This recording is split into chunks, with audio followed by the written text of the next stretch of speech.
पहुना के गरी यहा जनी हवे बड़ा धीर हो। पहुना के गरी यहा जनी हवे बड़ा धीर हो। पहुना के गरी यहा जनी ऊपर से करिया बाण ठाकुर शालिग्राम जैसन।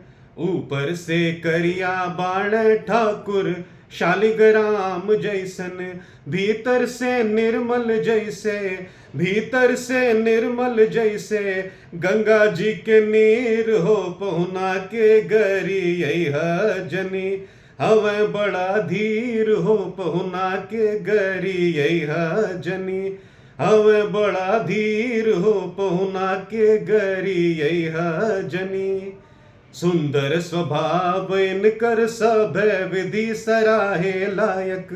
सुंदर स्वभाव इनकर सभय विधि सराहे लायक। सिया जी के छाया जैसन, सिया जी के छाया जैसन सांवर शरीर हो। पहुना के गरी यहा जनी हवे बड़ा धीर हो। पहुना के गरी यहा जनी रघुबर के 5 गोत पिताजी प्रसिद्ध बाणन। रघुवर के 5 गोत पिताजी प्रसिद्ध बाणन।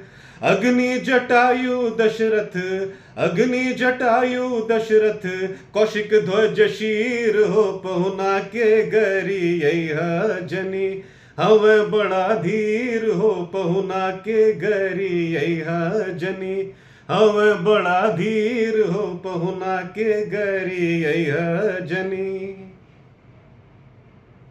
देवियों सज्जनों, यह संदर्भ है जब भगवान श्री राम और माता सीता का विवाह हो रहा था। हमारे भारतीय समाज में जब भी किसी का विवाह होता है और दूल्हा पक्ष दुल्हन पक्ष के घर जाता है तो कुछ इस प्रकार के संगीत के कार्यक्रम आयोजित किए जाते हैं, जहां लोग दूल्हे को, दूल्हे के परिवार वालों को छेड़ते हैं, उनके साथ मजाक करते हैं। यह हमारा भारतीय कल्चर है जो हम कई बार अपने विवाह समारोहों में देखते हैं। और यह महत्वपूर्ण यह है कि यह सिर्फ हमारे आजकल के विवाह समारोहों में ही फेमस नहीं है, पॉपुलर नहीं है। यह उस जमाने में भी फेमस हुआ करता था, पॉपुलर हुआ करता था जब प्रभु श्री राम साक्षात इस धरती पर थे। देवियों सज्जनों, इसका तात्पर्य यह है कि हमारा जो संगीत है वो हमारे प्राचीन धरोहर से जुड़ा हुआ है।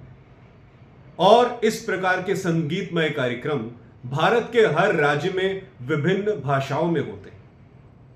इस संदर्भ में मैं यही कहूंगा कि हमें अपने ऊपर प्राउड फील करना चाहिए, हमें अपने ऊपर गर्व फील करना चाहिए कि हम भारतवासी हैं।